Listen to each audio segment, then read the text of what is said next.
Okay, so we talked about the actual model of the place, how I operate the model. Now we'll talk about the rolling stock that you need for this packing plant, or basically any packing plant. Reefers, of course, cars, box cars. That's what we see in this photo here taken in the middle 50s. What we don't see are stock cars, because at this time, or even before, stock was brought in by truck. But being as we're modelers and we play with model trains, we want stock cars.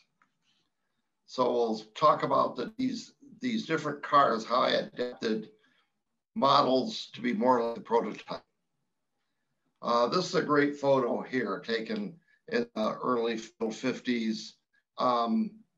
It's actually on the Rock Island line running south from Minneapolis.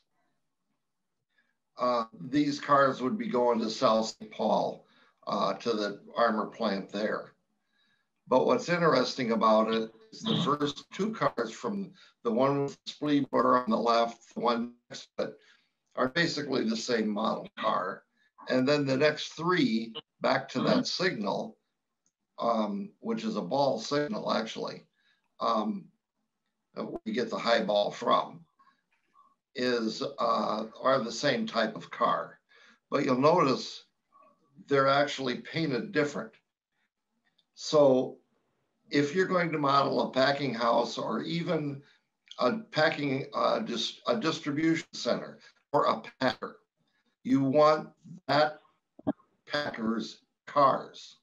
You don't want 13 different packing plant cars in your packing house. You can have different types of cars and different paint schemes on them, but they all should be the same, with exceptions. Several years ago, Bob came up with a profound statement: the more you know, the less you can model. And there's some fact to that.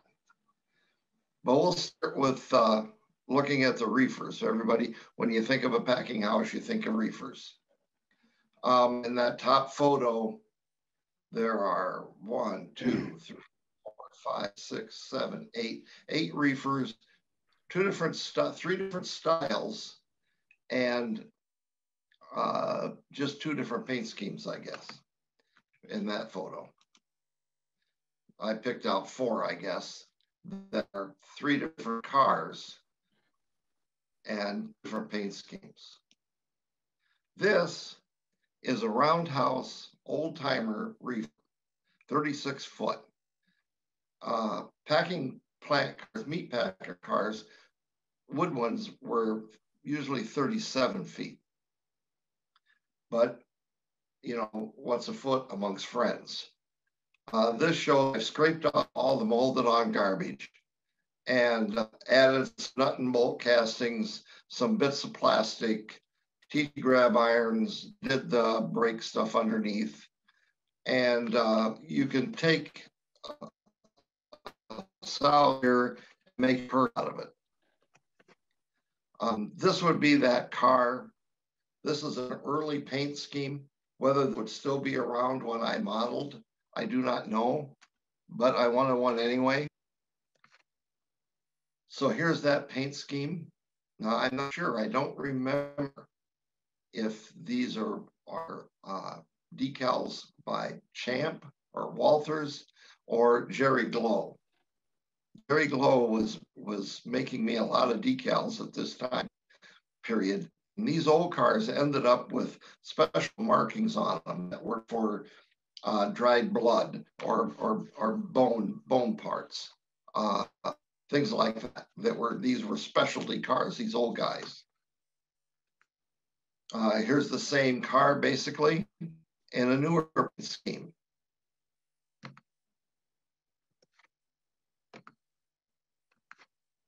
And here's a model. Now this model is a Sunshine model. And it's 37 feet long. It has their decals on it. One thing I should have done was use a little heavier wire for the handbrake skewers. made short work out of this thin wire, that's for sure. The next paint scheme that they came up with, this one I think came out with the steel cars in 49. But it has armor rectangle with a star on it. And here's another Sunshine car with that paint scheme. I think I ended up with 3 of the Sunshine roofers, and I made 3 or 4 of the Roundhouse cars. I don't remember exactly how many of the Roundhouse. But I remember at Caboose Stop Hobbies, she had a bunch of them, and we made a deal for the bundles, they say. This is another one of the Sunshine cars. So there were 3, 1 in earlier paint and 2 in this 49, I'll call it, paint scheme. This shows the old paint scheme on the Roundhouse car, and then the middle paint scheme on the Sunshine car. Even if I think I have side-by-side photos, but I didn't put one in. But it's really hard to tell that one car is a foot shorter than the other. I think the old car is setting a little higher, which makes it look a little taller in the photo. Here are 4 of those cars. 3 are Sunshine and 1 is Roundhouse. I'm guessing the Roundhouse one is the one on the right, because if you look at the roof hatches, it doesn't have the brackets on the back for the lid to fall against. My mistake not adding that. All right, now we'll talk about steel cars. The ones on the right, the 2 orange cars, that column there, those are going to be cars that were built in 1949. They started out as Intermountain meat produce reefers. But meat reefers and produce reefers are slightly different in that the meat reefers have meat rails at the top, so the doors don't go all the way to the top. They're shorter doors. So you can go buy 10 different Intermountain reefers with real nice packing house paint schemes on them, but they've got the produce doors, so they're incorrect. These doors, as you can see in the space at the top, they were castings from Stan Radarowitz. The latches are from Grant Line and the hinges are from Tichy. Now, if you go down to the roofs, those are something that's handmade. These cars had really odd roofs. If you have the RP Psych on these cars, and they have good photos in there of those roofs. After I was finished with all these, then Sunshine came out with the car with, you know, the correct car instead of having to do all this kit bashing. But I had like 10 or 12 of these things, and I didn't feel like spending, I think they were $35 or $40 a piece at the time, you know, another $500 to replace the fleet I had. The roofs are basically kit badge between Intermountain reefer roofs and branch line dispatch shops roofs. That was the closest he could come up with, and they were better than the diagonal panels that come on the car. The ends are also stand castings. Those brass rods you see on the ends, on the right side of the ends, those are the brine tanks to empty the brine tanks. On reefer cars, they put salt on ice to make it colder. And then as it melted, you had this brine. Well, the railroads didn't want this brine, the salt mixture coming down on the rails. So they would hold it in tanks inside the car. And then when they got back to the packing house or wherever they cleaned the cars, would then empty the salt solution out. The car on the left is another Stan Radarowitz model. Stan used to like to take Intermountain reefers and cut the sides off of them with a laser cutter. And you can see at the top what looks like bulkhead is basically that orange body without the sides. And then the underframe for that car. And then he made his own castings for the sides of these cars. The roof is Intermountain and the ends are castings. This is that car that came new in '49. They were numbered 1 to 2000. And you can see that bar on the end of the car for the brine tanks fairly obvious in this builder's photo. This is basically an Intermountain car with their paint scheme on it. They did a really nice job of stenciling this car for armor. I remember the cars as being orangish. And so I oversprayed these damn things with some orange color, and I really wasn't pleased with the outcome because it fogged up the lettering too much. This is an armor car. This paint scheme came out in the mid-50s, 53, 55, somewhere in there. I'm not sure. I don't remember exactly when. These are the same cars as we just saw, only they've been rebuilt. In '59, I know the M&L rebuilt a bunch of them for them, numbered them the 8000 series. There are others that were rebuilt by somebody else that were in the 9000 series. So if you're modeling 60s, you need a straight side sill. And this piece up here has been redone. A lot of difference to the car. In '54, they leased these cars. I'll call them Propst cars. I can't remember offhand what the leasing company's name is, but they are basically, except for the doors, the art reefer that Intermountain came out with. You can use that for these cars by changing the door, of course. This is that model that I showed you that was on the left. This is a Stan's version. He cast these sides. And then we have the newer paint scheme on this car. This is the same car looking at the roof. These are diagonal roofs, so you don't have to screw around with things. Here's, I think, 11 reefers that I built. There might be 1 or 2 more, I don't know. This might be all of them. Basically, when we operated Deckers, we used different box cars each time, but we use the same reefers and the same tank cars over and over and over again. They all like, what the hell do you need a bunch of them for? But that car in the back with the black roof on behind the Trax car, that one we'll talk about next. That's this car. This is leased from Mathers Leasing Company. They did reefers, box cars, stock cars. The most famous for the lifelike stock car that they did. But they did these reefers also. So when Red Caboose, many, many years, 30 years ago or so, came out with their Mathers reefer, I bought one, and then I knew the ends had to be steel, more modern, not ends. So I cut apart C&BT shop's box car and made the ends fit on that Red Caboose car. Then I found out the Red Caboose car is 37 feet long and it needs to be 40 feet long. So eventually I ended up with one of the Sunshine kits. So the other one went away and we used this one from when I built it until the demise of the railroad. I mentioned earlier there were exceptions.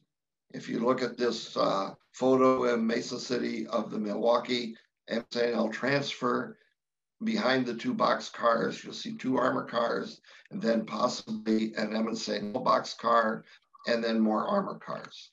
A friend of mine that I grew up with, that his grandparents lived right across the street from us next to the tracks. We used to stand in their backyard and watch the pull Deckers go by every night. And he remembered M&L leased cars in amongst the armor reefers. So I had some that we would use. This particular one is another Android Arrows car. He made 2 of these. one for me and one for Mike Moore. I painted my cars for the Great Western. Mine was painted for the MSL. What it is it's a Mantua heavy. Some of the later models they came out with were called heavyweights or heavies because they actually weighed more than their regular models. And I'm not sure, I think that, I don't know, I've never seen other than this one. But not sure about the door, but I know the buddy put the two latches on. It's kit badged with red caboose, X29 ends and roofs to make that look like the prototype. How accurate it is, I'd have to study prototype photos, but Stan was good at 80%. This one is an accurate reefer that again scraped all the garbage off it and put on Westerfield ladders and T-grab irons and so forth. I can't remember who made the decals, maybe Oddballs, can't remember. This one is Sunshine. I do remember that. This is a nice model. I'd like to find another one, maybe one day. Now this guy, in 1955, they leased a bunch of cars that were built, I think, from wood. They retain wood sides, but they have dreadnought ends and diagonal panel roofs. What I used for this car were, you're not gonna believe this, but the sides are Tyco and the ends of the roof are from Intermountain. I didn't know it at the time, but later on, Intermountain made a reefer roof diagonal panels. My roof, the panels next to the ice hatches on the ends should not have the diagonal panel, the pressings on them. They should be flat. But I didn't know that at the time I built these. This thing has a paint scheme that came out in 56. So it's painted 56 or later. Decals to make this car came from Mark Vaughn. Now his decals are sold by Gary Rowe. We have Hyde cars. Once a Hyde car, always a Hyde car. These were usually older cars that were, I think, D ratings or whatever they classified the next to the scrap dealer cars. They preferred wood over steel, but you see a lot of steel Hyde cars. These cars were, back up a hair, a fella did a program in Naperville several years ago on Hyde cars. And he had a handout with all the Hyde cars that he knew about. So this car was renumbered for an actual Hyde car that was on the Great Northern. This is basically an Earth car that I added ladders to, instead of took the grabs off, put ladders on it, and then painted it and used champ decals on it. The Hyde loading came from Jerry Glow. This is actually the first resin kit I ever built. And I really like the weathering on this car, but it's the only thing I would improve if I still had it would be the sill steps. I don't know what I did there, but I probably did what the instructions told me to do. But again, it says high loading only. Those are from Jerry Glow. I had 3 Hyde cars for the Decker operation. One there was an MSNL car, then that we just looked at. Tank cars, you know, tallow, lard, stuff called stick, which is grease, hog urine, very valuable in makeup. They were all hauled out of there in tank cars. And in the beginning, as you can see, this is a very early shot of the layout. There's no backdrop on that little backdrop, and things painted on there yet.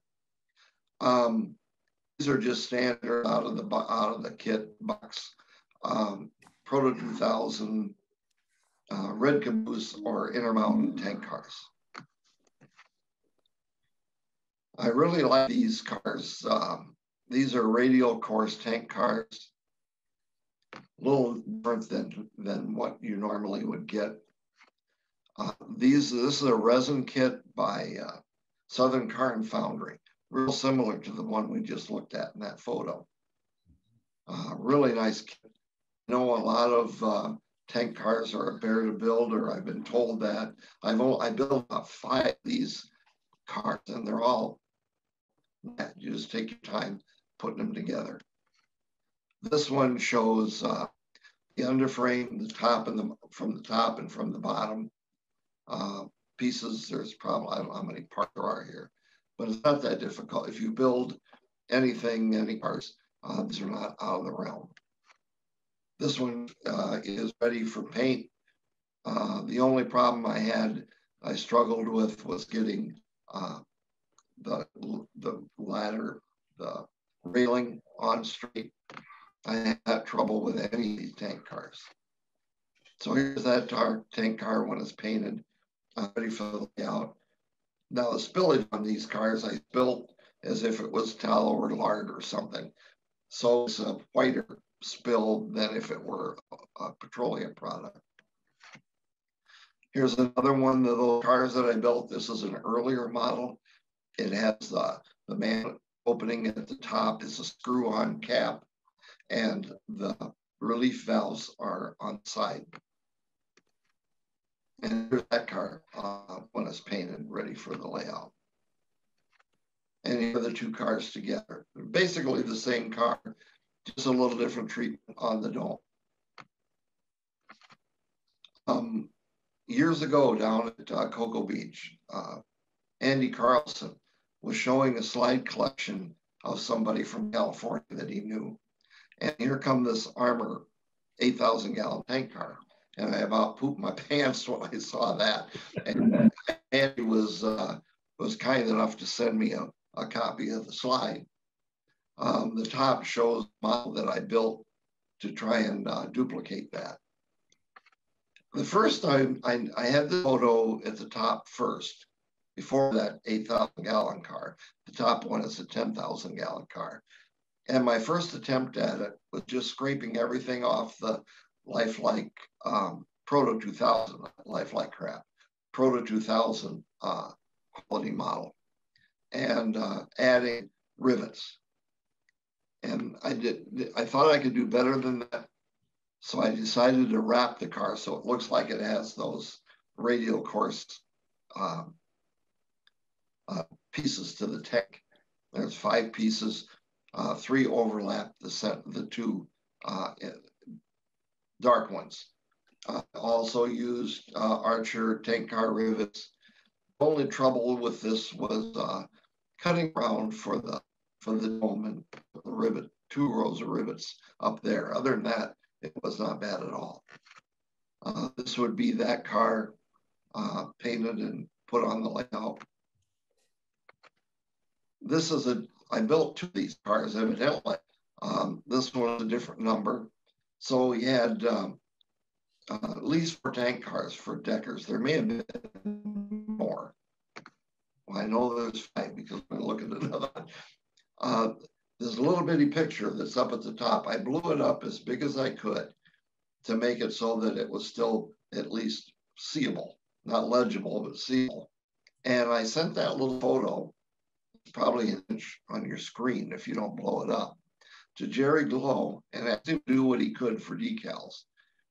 Well, he basically copied what he could see and left off what he couldn't see. And I used an Intermountain 8,000-gallon tank to add some variety to the black cars that would be at the Decker plant. Stock cars. I'm not sure if these are mine. I know I built some cars for Randy Nord up in the Twin Cities, and maybe his cars. These are Westerfield kits. I've learned years ago looking at slide programs that you glance at the main subject and then study what's in the background. This is over by the Great Western Depot, shared with Scott at Trades Rights. They shared the depot, and this their passenger train stopped there. But behind it is a 27,000 series Santa Fe stock car. It really looks nice, like it's freshly painted. And I'm wondering, you know, what is that doing there? And one scenario I come up with was it came up to Deckers with a load of livestock. They gave it to the trolley gave it to the Great Western, and now it's sitting there waiting to go back to Kansas City to home rails. That's my story, and I'm sticking with it. So here's that car. This is a Westerfield kit. I think it's for people who like platinum classes. It looks like it's a SK3, but it's still I call it a 27,000 series car. The Milwaukee had some 40-foot stock cars. This is a Sunshine model of a 40-foot stock car. Milwaukee. But most of the Milwaukee stock cars were these 36-foot cars, tall and short. They're kind of odd-looking things, but that's what we chose to do. Here's one that's for hog loading, a double deck. Sheep could put in there too, if you wanted to. This is a different one. I had several of these cars. I don't remember exactly how many. The MSNL had leased some cars, and I didn't have one on the computer, so I sent a photo that I had, and it was a glossy photo, and evidently my scanner didn't look very well, so yeah, and I wasn't going to go to a lot of extra trouble to fix this, so this is what we got. But it was kind of funny. Several years ago at Norville, Lloyd Kaiser and I were looking at these photos that Ted Schneff had brought to sell. And Lloyd asked me, he says, how would you build that car? And I gave him my ideas about what I would do. And he says, well, why don't you build one and tell me what you did so I can build them. So anyway, I built one. This is a Proto 2000 Mathers stock car. The white pieces are on there are what I replaced from the original kit. I took off the Mathers roof and put on car siding or scribe styrene roof to be wood. Added, looks like I did some work in the middle with a new slat running the length. Added placard boards where they're appropriate. Looks like G ladders in the car instead of the grabs that would have come with. On the ends, there were probably 4 verticals. I scraped 2 of them off and put some plaster angle down at an angle and some TG parts. And this is what I come up with using, I believe, Champ decals, and the emblem, or the medallion as they called it, came from a locomotive set. That's my guess.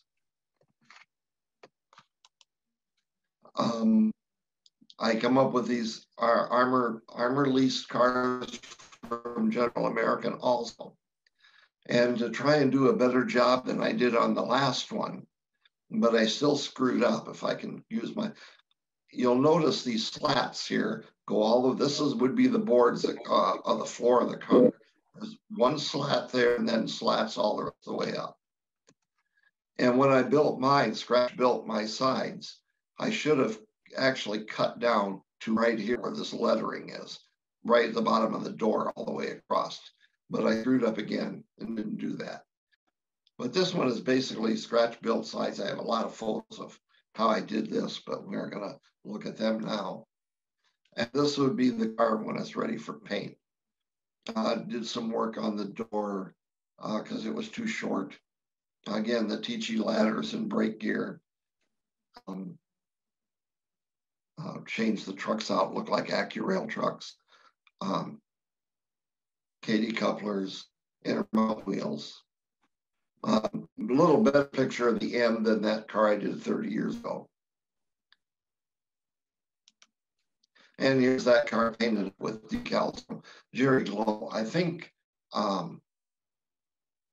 Champ made this set too at one time, but I think their lettering was black, which I'm not sure who's correct, but I like the looks of this one better. So we'll just take some pictures, show some pictures of the layout. This is really early on, probably within the first year of the layout's life. That's a Sunshine Milwaukee bus car and one of those Westerfield reefers. Cans were one of those things that had more volume than weight. And a friend of mine that worked for the railroad told me that the cans they usually get carried were in 50-foot cars. This one is a car that was a shake and take kit that from Ocho Beach Meat. They would always, 30 guys get together and build a model. And then you're supposed to bring it back the next year. They gave you everything you needed to do the model. And I was really shocked. The first time I went to one of those, I went home and built the car right away, brought it back the next year. Out of 30 potential models, I think there were 8 there. So I told the late Martin, Greg Martin. Greg Martin. Yes, thank you. You know, if you don't bring the car back next year, you shouldn't be allowed to get another one, but I don't think that ever happened. Here's a couple of the Westerfield stock cars. These are the single deck cars coming off the interchange with the Milwaukee. That engine that you see here a lot, I did that one up because that's my birthday, April of '46, which is when they got this engine. Here's that M&L stock car that I showed you from, I built 30 years ago or so. And I thought I'd be John Allen-like and put poopy straw hanging out the side of the car, and was chastised greatly by Richard Hendrickson, among others, because stock cars were not allowed to be dirty. They were always cleaned. Here's some cars ready to go to Deckers way back within the first year's life of the layout. Probably 2 or 3 years before I painted the backdrop on. This would be before then. You see one MSA car stuck in there between the 4 armor cars. Here's another batch. These are all armor. This time there's a Trax car in there. This is still before I knew where the damn caboose was supposed to go. The story with the caboose is there would be a train that would come up from Marshalltown and get up here in the morning. Their crew would take a break, and one of the day jobs would use their engine. At the end of that shift, the other guys would come back on duty. They'd take their engine, couple on to all the Decker meat and whatever else was going south, and then haul ass to Ackley to meet the connection with the IC. We're going to take the meat to Chicago. They also had meat that they would take to Marshalltown and give to the Great Western that was going to Kansas City. But I never knew where the caboose, what they did with the caboose in the daytime. And then one day there was a show here on the mall uptown, train show. And there was a fella up there selling memorabilia that actually used to work for the M&L. He went to school with my mother, as a matter of fact, down at Gilman. And he used to be on the crew of that train. So I invited him over after the show, and he came over and went down the basement. He looked at this section of the railroad and he pointed, the caboose goes here. And so I knew where the caboose was supposed to go, and was also rather pleased that he could pick out the spot. It's most important that people recognize what you're modeling. The actual spot would have been, there's a telephone pole between the main line and a switch coming off to the right.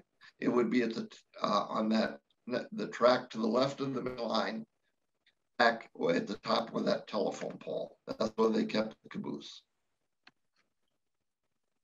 Here they're taking an armor reefer out of the General American repair shop. The M&L originally built the repair shop here, and I don't think they serviced the armor cars, but I can't remember the date now, but I looked all this stuff up at the time. And General American bought the property from the M&L, and they used it to repair armor lease cars. This shows those groups of 3 that I had talked about that we kept the reefers in. The 3 on the back track there with the engine, they would either be in the cooling shed or going into the cooling shed. And the 3 out on the front would either have been loaded or getting ready to load.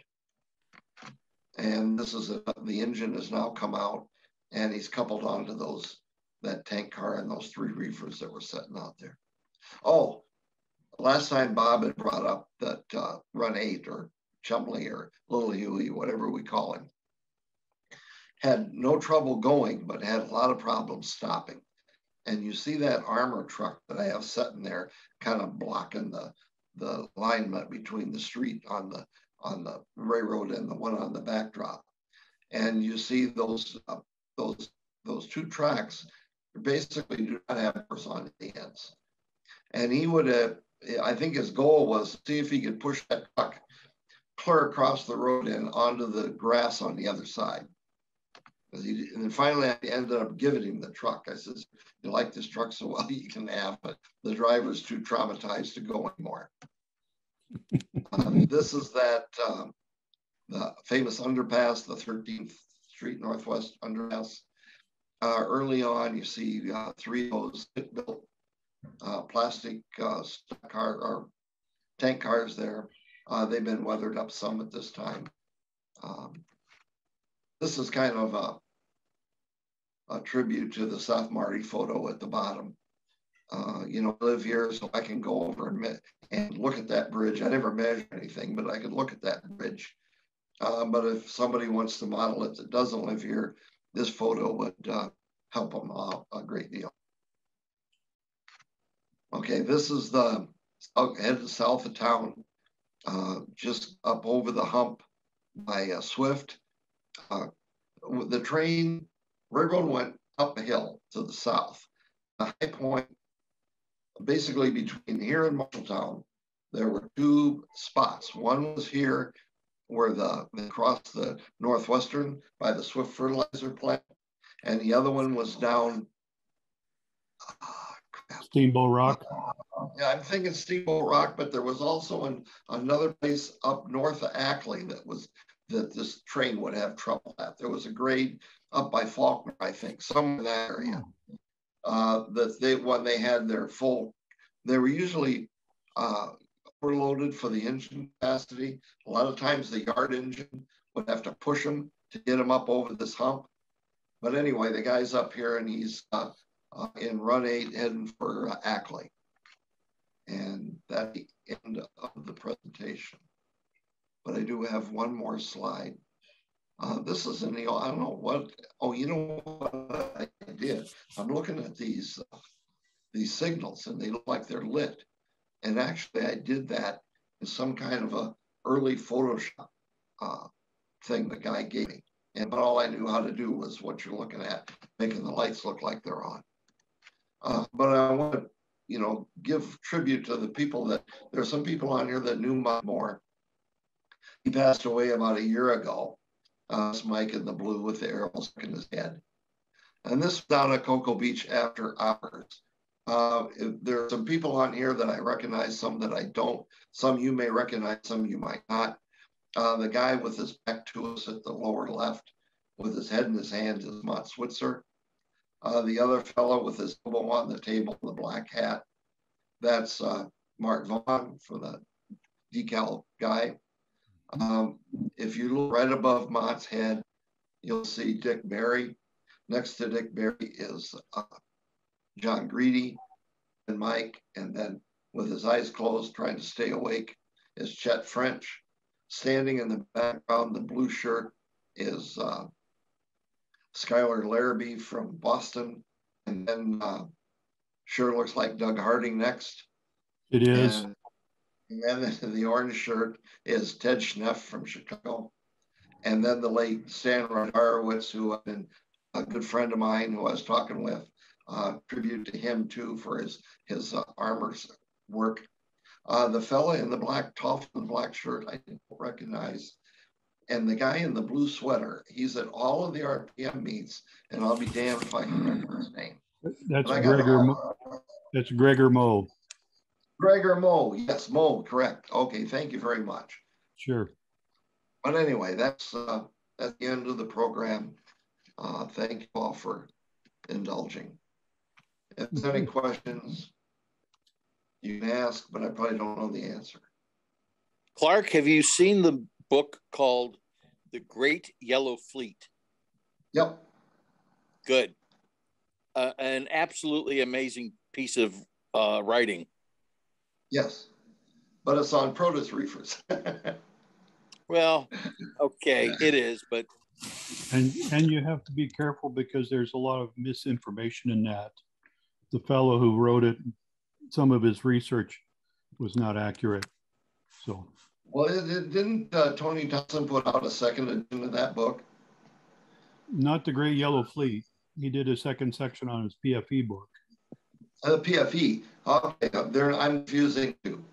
I thought the Great Yellow Fleet was the PFE fleet. Yeah.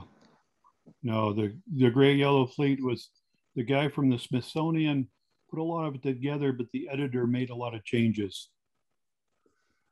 Oh, okay.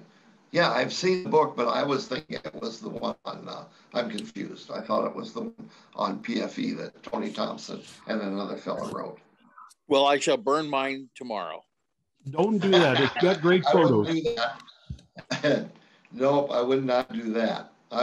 You could sell it. People would pay good money for it, I'm sure. Did Decker ever have their own cars by name? Oh, yes. I didn't put any in here. I've got probably 4 versions. They may have all been made in model form, because Decker went away in 35. And the last cars they got were pretty plain. They looked a lot like this car here. They were built in February of 35, just before Armour took over. And that was the last. Because of the ban on the billboard stuff on reefers, they were plain Jane. They didn't say this, but their lettering was similar to what's on this car. Before that, they had done cars with Armour Star bacon and ham and all kinds of advertisement on the cars. But then that was banned in about 35, and they couldn't do that anymore. So, it's always fun to go to a train show and see some modern diesels pulling these billboard reefers that went away 75 years before the engines were built. Yeah, there were 4 different Decker cars. The 3 of them have been produced by manufacturers now in HO. The very first ones were done in 1912 when they were leased reefers from them in St. L that said was a Decker Meat Express or something like that. But I've never seen a photo of them. I don't know if Clark has or not. So no, there's ones. There's been models made of some. I think somebody showed me one just recently. I'm thinking this. Did Branchline do one in their reefer? Am I thinking of the Creamery, State Brand? I know they did the State Brand Creamery. Atlas did it.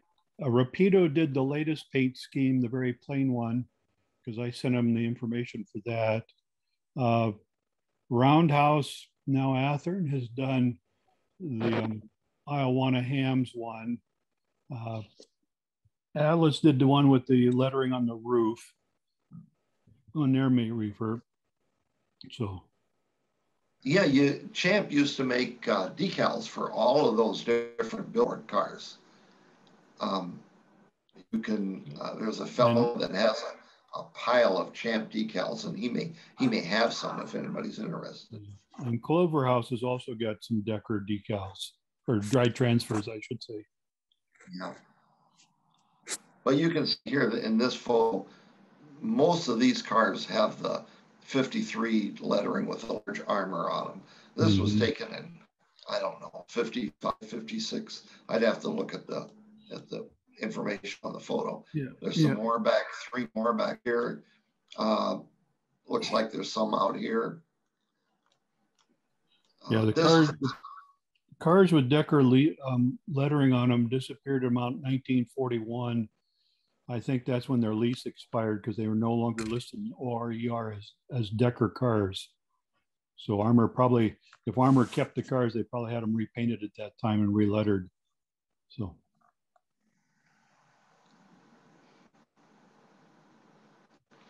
Not to take thunder from your presentation.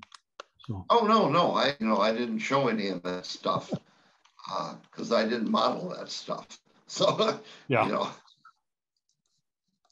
Oops, I moved it. Oh, but anyway, I spent, when I was going through this, most of the photos I found and put in here in about an hour, except for one, I spent an hour, this one. I knew I had it. I saw it when I was checking on those first 2 presentations. And it took me probably 3 or 4 hours to find the damn thing amongst all my photos. But it was the only one I knew of that would show the cars before they were assembled. That's great.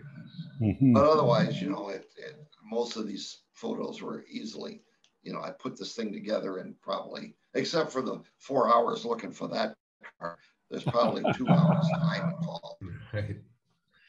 Well, thank you very much, Clark, for the 3-part series. Great job. Great, beautiful modeling, and congratulations on your model railroader byline this month. I'll have to look at it, see what it is. They owe you money. Yeah, I'm sure they would have probably paid me already if they. That's the thing about a railroader. If you submit an article to them and they like it, then they pay you for right away. Other companies did not do that. They would pay you after the article had been published. It's the article on People. Oh, every figure tells a story. Yeah. Great pictures too. I come up with that from the Rod Stewart song, Every Picture Tells a Story. Yep, that's it. A song and an album too. How long ago did you submit that? I think at the same time I did the one that was in March, or about the same time. There was one in last March on the Carlberg extension, and this one was sent about the same time. So it would have been, probably last year at this time is when they went in. You're right, yeah. Yes. I don't keep track. I'd have to look and see when they paid me. That's when they would accepted it. Sure. Probably about a year ahead of time for this one. Got it. But again, once they pay me, I give a crap what to do with it. I got the money. I spent, that article probably, 4 hours most time. Take some pictures and write some captions, I guess. I don't know. I'd have to look at what they printed. I don't know. What you send them, what they print are 2 different things. That's why they have editors. It's 18 pages. It went on and on and on. Right. Oh, great. Just kidding. Yeah, I'm sure. Yeah, because I would remember being paid for 18 pages. I could take my wife to the steakhouse. Right. The whole issue is just barely 18 pages. Yeah, right. Yeah, that's a big issue problem now. I picked up one of those at the newsstand, and I thought, where the hell's the rest of the magazine? Yeah. There's not much to it. Yeah. Oh, guys, sorry. We've got a new member here. His name is Matt Nearin. He's a Western Maryland modeler, and he lives on the East Coast, so don't hold that against him. All Yeah, right. I know. I'm looking for Western Melon cars for Jason Clockey. He's got a couple. He likes those speed lettering with the little dishes on the ends. Those he really likes them. Yeah. They're nice looking, and they're steam engines with the ball on the thing. Nice looking stuff. What was that? Red Ball Freight or something? Fireball. Yeah. Mm-hmm. Yeah, they put that on the early black diesels too. Well, welcome, Matt, and thanks everybody for coming. We'll do this again next week. If you're interested in presenting, let me or Ron know, and we'll get you on the schedule. Cool. And thanks again, Clark. Great job. Yeah, good job.